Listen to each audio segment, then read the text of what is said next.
ಮಂಗಳೂರಿನ ಪಿಲಿಕುಳ ಮೃಗಾಲಯಕ್ಕೆ ಸಂಕಷ್ಟ ಎದುರಾಗ್ತಾ ಇದೆ. ರಾಜ್ಯದ ಪ್ರಸಿದ್ಧ ಮೃಗಾಲಯ ಪಿಲಿಕುಳದಲ್ಲಿ ಅವ್ಯವಸ್ಥೆ ತುಂಬಿ ತುಳುಕ್ತಾ ಇರೋದು. ಅವ್ಯವಸ್ಥೆಯನ್ನ ಕಂಡು ಹೈಕೋರ್ಟ್ ನ್ಯಾಯಾಧೀಶರೇ ಶಾಕ್ ಆಗ್ಬಿಟ್ಟಿದ್ದಾರೆ. ಇದೇನು ಈ ಮಟ್ಟಿಗೆ ಇಷ್ಟು ಕೆಟ್ಟ ವ್ಯವಸ್ಥೆ ಇದೆ ಅಂತ ನ್ಯಾಯಾಧೀಶರೇ ಶಾಕ್ ಆಗಿದ್ದಾರೆ.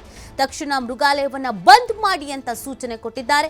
ವನ್ಯಜೀವಿ ಸಂರಕ್ಷಕ ಸಲ್ಲಿಸಿದ್ದ PIL ವಿಚಾರಣೆ ವೇಳೆ ಈ ಎಲ್ಲವೂ ಕೂಡ ಬೆಳಕಿಗೆ ಬಂದಿರೋದು.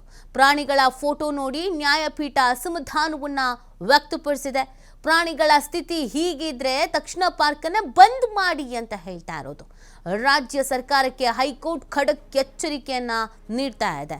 ತಕ್ಷಣ ಈ ಮೃಗಾಲಯವನ್ನು ಬಂದ್ ಮಾಡಿ, ಅವಶ್ಯಕತೆಗೆ ಇಲ್ಲ ಇದು ಅಂತ. ಅಲ್ಲಿನ ವ್ಯವಸ್ಥೆ ನೋಡಿ, ನೀವು ಫೋಟೋ ನೋಡಿದ್ರೆ ಗೊತ್ತಾಗುತ್ತೆ ಇದಕ್ಕೆ ಯಾಕೆ ಬೇಕು ಮೃಗಾಲಯ ಅಂತ.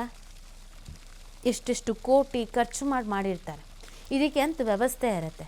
ಇಷ್ಟೇ ಪ್ರಮಾಣದಲ್ಲಿ ಆಹಾರ ಕೊಡಬೇಕು, ಸ್ವಚ್ಛತೆ ಹೀಗೆ ಇರಬೇಕು, ಎಲ್ಲದಕ್ಕೂ ಕೂಡ ರೂಲ್ಸ್ ಇದೆ.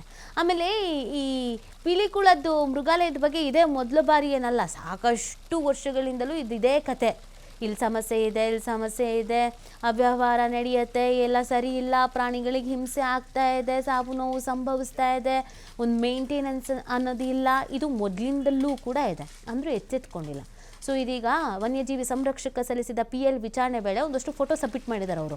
ನೋಡಿ ಅಲ್ಲಿನ ಪರಿಸ್ಥಿತಿ ಹೆಂಗಿದೆ, ಈ ಥರದ ಪರಿಸ್ಥಿತಿಲಿ ಪ್ರಾಣಿಗಳು ಇರಬೇಕಾ ಅಂತ ಫೋಟೋ ಸಬ್ಮಿಟ್ ಮಾಡಲಾಗಿತ್ತು. ಆ ಫೋಟೋ ನೋಡಿ ನ್ಯಾಯಪೀಠವೇ ಶಾಕ್ ಆಗಿರೋದು. ಏನು ಈ ಥರದ ವ್ಯವಸ್ಥೆ ಇದೆಯಾ ಮೃಗಾಲಯದಲ್ಲಿ, ಯಾಕೆ ಬೇಕು ಈ ಮೃಗಾಲಯ, ತಕ್ಷಣಕ್ಕೆ ಬಂದ್ ಮಾಡಿ ಇದನ್ನು ಅಂತ ಸರ್ಕಾರಕ್ಕೆ ಸೂಚನೆಯನ್ನು ನೀಡಲಾಗಿದೆ.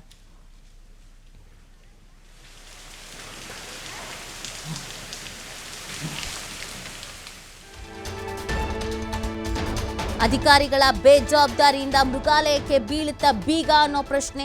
ತುಕ್ಕು ಹಿಡಿದ ಪಂಜರಗಳು, ಅಶುಚಿಯಾದ ಪರಿಸರ, ಮೃಗಾಲಯದಲ್ಲಿ ಪ್ರಾಣಿಗಳಿಗೆ ಇಲ್ಲ ಸರಿಯಾದ ಭದ್ರತೆ. 2025 ಡಿಸೆಂಬರ್ನಲ್ಲೇ ಮುಗಿದಿದೆ ಝೂ ಲೈಸೆನ್ಸ್ನ ಅವಧಿ. ಮಲಿನ ನೀರು ಕುಡಿದು ಮೃಗಾಲಯದ ಪ್ರಾಣಿಗಳು ಪರದಾಡ್ತಾ ಇವೆ.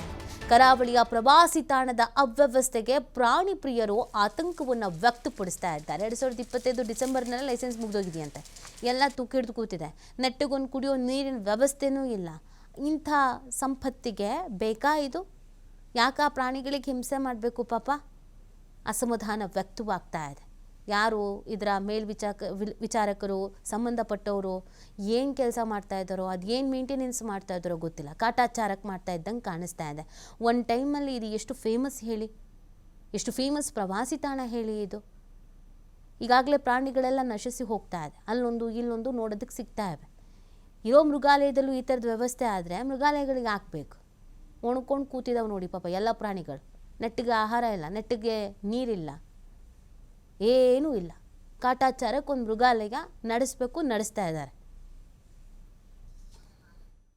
ಮಾಹಿತಿ ನೀಡ್ತಾರೆ ನಮ್ಮ ಪ್ರತಿನಿಧಿ ಆದಿತ್ಯ. ಒಂದು ಟೈಮಲ್ಲಿ ಪಿಲಿಕುಳ ಅಂತ ಹೇಳಿದ್ರೆ ಎಲ್ಲ ಕಡೆಯಿಂದನೂ ಅಲ್ಲಿಗೆ ಬರ್ತಾ ಇದ್ರು. ಆ ಪ್ರಮಾಣದಲ್ಲಿ ಪ್ರಾಣಿಗಳು ಇದ್ವು, ಜನಪ್ರಿಯತೆ ಇತ್ತು.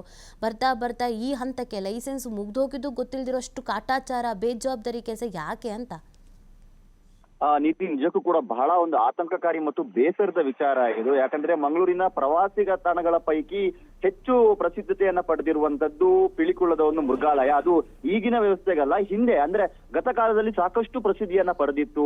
ಬೇರೆ ಬೇರೆ ಊರುಗಳಿಗೆ ಹೋಗ್ಬೇಕಾಗಿತ್ತು ಇವಾಗ ಜನ ಪ್ರಾಣಿಗಳನ್ನ ನೋಡ್ಬೇಕು ಅಂತ ಹೇಳಿದ ಸಂದರ್ಭ. ಸೊ ಅಲ್ಲಿ ಎಲ್ಲಾ ರೀತಿಯ ಪ್ರಾಣಿಗಳು ಇತ್ತು, ಅದಕ್ಕೆ ಬೇಕಾದಂತ ಸೌಕರ್ಯಗಳು ಇತ್ತು, ಮತ್ತು ಸುತ್ತಮುತ್ತ ಇನ್ನಷ್ಟು ಆಕ್ಟಿವಿಟಿಗಳು ಬೇಕಾದಂತ ಎಲ್ಲ ಪಾರ್ಕ್ಗಳೆಲ್ಲವೂ ಕೂಡ ಇತ್ತು. ಆದ್ರೆ ಈಗ ಇದೆಂತ ಶೋಚನೀಯ ಸ್ಥಿತಿಗೆ ಬಂದಿದೆ ಅಂದ್ರೆ ಸ್ವತಃ ಹೈಕೋರ್ಟ್ ನ ನ್ಯಾಯಾಧೀಶರು ಒಂದು ಪಬ್ಲಿಕ್ ಲಿಟಿಗೇಷನ್ ಅನ್ನ ಕ್ರಾಸ್ ವೆರಿಫೈ ಮಾಡುವಂತ ಹೊತ್ತಿನಲ್ಲಿ ಅಲ್ಲಿನ ಫೋಟೋವನ್ನ ಕಂಡು, ಪ್ರಮುಖವಾಗಿ ಒಂದು ಸಾಂಬಾರದ ಡಿಯರ್ ಅಂತ ಒಂದು ಜಿಂಕೆ ಏನಿದೆ, ಜಿಂಕೆಯ ಒಂದು ದಯಾನೀಯ ಸ್ಥಿತಿಯನ್ನ ಕಂಡು ಆ ನ್ಯಾಯಾಧೀಶರೇ ಶಾಕ್ ಆಗಿದ್ದಾರೆ. ಈ ತರ ಇದ್ರೆ ನೀವು ಯಾಕೆ ಝೂ ನಡೆಸ್ತಾ ಇದ್ದಾರೆ, ಅದನ್ನ ಬಂದ್ ಮಾಡಿಯಲ್ಲ ಅನ್ನುವಂತ ರೀತಿಯಲ್ಲೂ ಕೂಡ ಕೋರ್ಟ್ ತಪಾರಕಿ ಹಾಕಿರುವಂತದ್ದು. ಈ ಮಟ್ಟಿಗೆ ಅಲ್ಲಿನ ಒಂದು ಸ್ಥಿತಿ ಇದೆ. ಯಾಕಂದ್ರೆ ಅಲ್ಲಿ ಈ ಹಿಂದೆ ಕೂಡ ಸಾಕಷ್ಟು ಆರೋಪಗಳು ಇತ್ತು. ಒಂದ್ ಕಡೆಯಿಂದ ಬ್ರಹ್ಮಾಂಡ ಭ್ರಷ್ಟಾಚಾರ ನಡೀತಾ ಇದೆ, ಪ್ರಾಣಿಗಳಿಗೆ ಪೂರೈಕೆ ಮಾಡುವಂತ ಆಹಾರದಲ್ಲೂ ಕೂಡ ಗೋಲ್ಮಾಲ್ ನಡೀತಾ ಇತ್ತು ಅನ್ನುವಂತ ರೀತಿಯಲ್ಲೂ ಕೂಡ ಈ ಹಿಂದೆ ಒಂದು ದೊಡ್ಡ ಪ್ರಮಾಣದ ಒಂದು ಆರೋಪ ಆಯಿತು. ಲೋಕಾಯುಕ್ತ ಕೂಡ ಅಲ್ಲಿ ರೈಡ್ ಆಗಿತ್ತು.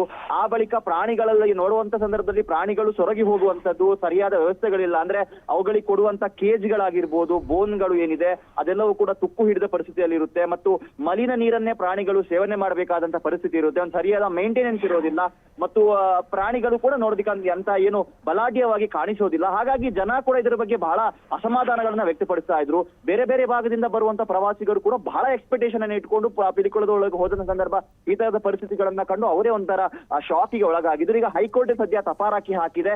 ಆದ್ರೆ ಈಗ ಸೆಂಟ್ರಲ್ ಝೂ ಅಥಾರಿಟಿ ಆಗಿರ್ಬೋದು ಅಥವಾ ಸರ್ಕಾರದ ಪರವಾಗಿರುವಂತಹ ವಕೀಲರು ಸ್ವಲ್ಪ ಕಾಲಾವಕಾಶವನ್ನ ಕೇಳಿದ್ದಾರೆ.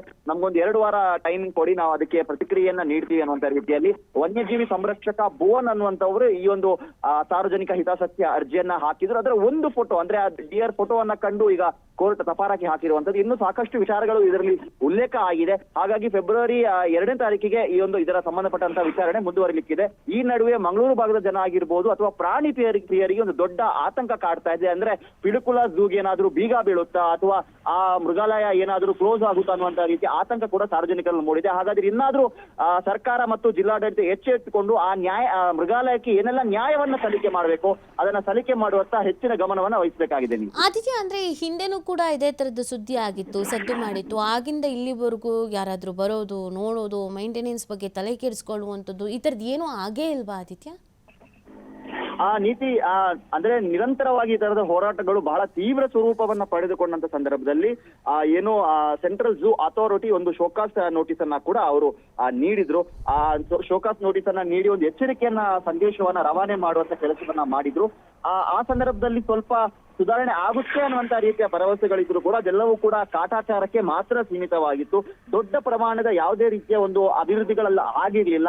ಸೊ ಸರ್ಕಾರ ಏನೋ ಸವಲತ್ತುಗಳನ್ನ ಕೊಡ್ತಾ ಇಲ್ಲ, ಪ್ರಾಣಿಗಳಿಗೆ ಆಹಾರ ಪೂರೈಕೆ ಆಗ್ತಾ ಇಲ್ಲ, ನಮ್ಮ ಹತ್ರ ಆ ರೀತಿಯ ರಿಸೋರ್ಸಸ್ ಗಳಿಲ್ಲ ಅನ್ನುವಂಥದ್ದಾದ್ರೆ ಬೇರೆ. ಆದ್ರೆ ಇಲ್ಲಿ ಬೇಕಾದ ಪ್ರಮಾಣದಲ್ಲಿ ಪ್ರಾಣಿಗಳಿಗೆ ಬೇಕಾದ ಆಹಾರ, ಪ್ರಮುಖವಾಗಿ ಮಾಂಸಾಹಾರ ಆಗಿರ್ಬೋದು, ಇದಕ್ಕೆ ಬೇಕಾದಂತ ಎಲ್ಲಾ ಸವಲತ್ತುಗಳು ಕೊಟ್ಟರು ಕೂಡ ಅಲ್ಲಿಗೆ ಹೋಗುವಂತ ಸಂದರ್ಭ ಅಂದ್ರೆ ಪ್ರಾಣಿಗಳಿಗೆ ಅದು ಸೇರ್ತಾ ಇಲ್ಲ. ಹಾಗಾದ್ರೆ ಅದನ್ನ ತಿಂತಾ ಇರುವಂತವ್ರು ಯಾರು? ಇಲ್ಲಿ ಒಂದು ದೊಡ್ಡ ಭ್ರಷ್ಟಾಚಾರ ನಡೀತಾ ಇದೆ ಅನ್ನುವಂತ ಒಂದು ಆರೋಪ ಕೂಡ ಆಯ್ತು. ಸ್ವತಃ ಲೋಕಾಯುಕ್ತ ಕೂಡ ರೈಡ್ ಮಾಡಿತ್ತು. ಈ ಹಿಂದೆ ಬೇರೆ ಒಂದು ಆಡಳಿತ ಸಮಿತಿ ಇದ್ದ ಸಂದರ್ಭದಲ್ಲೂ ಕೂಡ ಅದನ್ನ ಸರ್ಕಾರವೇ ತನ್ನ ತೆಕ್ಕೆಗೆ ತೆಗೆದುಕೊಂಡಿತ್ತು. ಈಗ ಅರಣ್ಯ ಇಲಾಖೆ ಅಡಿಯಲ್ಲಿ ಅದು ಕಾರ್ಯವನ್ನ ನಿರ್ವಹಿಸ್ತಾ ಇದೆ. ಆದ್ರೂ ಕೂಡ ಪರಿಸ್ಥಿತಿ ಯಾವುದೇ ರೀತಿಯಲ್ಲೂ ಕೂಡ ಸುಧಾರಿಸ್ತಾ ಇಲ್ಲ.